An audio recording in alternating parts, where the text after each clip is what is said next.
lesson 7, you guys have reached a milestone because from this lesson onward, we're really only going to be looking at one doctrine, the doctrine of salvation. And I know there are subtopics in your booklet, but I just want you to know we're really talking about one thing, and that's the broader topic of salvation. And so with that in mind, I want to start off by asking you the question of, when did you get saved? Maybe you were at a small group and someone asked you that. It's like, hey, when did you get saved? Give us your testimony. Or maybe someone at work or a family member, they asked you this question. When did you get saved? I don't know about for you, but for me, this question is a bit difficult to answer. I could pinpoint moments in my life. My dad being a pastor, I was raised in the faith, and I remember as a little kid, I remember loving Jesus, and yet I remember in high school I stopped believing in God.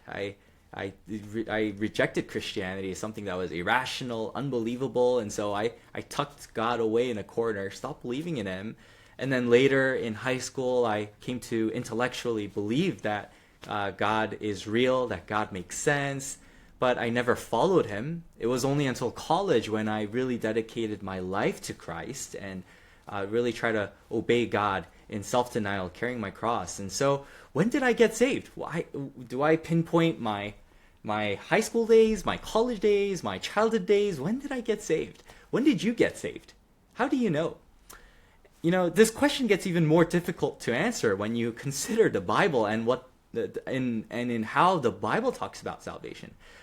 Sometimes salvation is talked about in the past tense. Paul in Titus says that he saved us. So past tense. Sometimes Paul uses the present progressive tense. He says that we are those who are being saved currently. And so he talks about salvation as a process that's being worked out in the current moment. And sometimes Paul talks about salvation as something that's going to happen in the future. In Romans 5, he says, we shall be saved. It's something that's going to happen later. So what is it? What is salvation if it's acceptable for us to talk about salvation in all three of these tenses?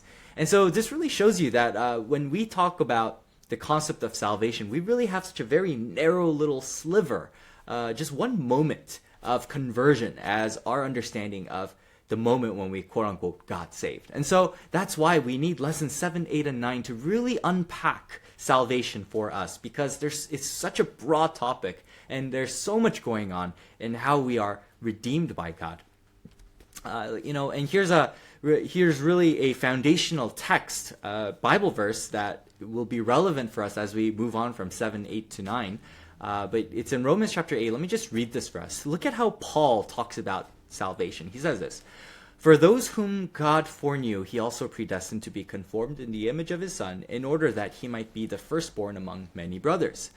And those whom he predestined, he also called. And those whom he called, he also justified. And those whom he justified, he also glorified. So when Paul talks about salvation, he has all these elements embedded, and even you could say perhaps in order.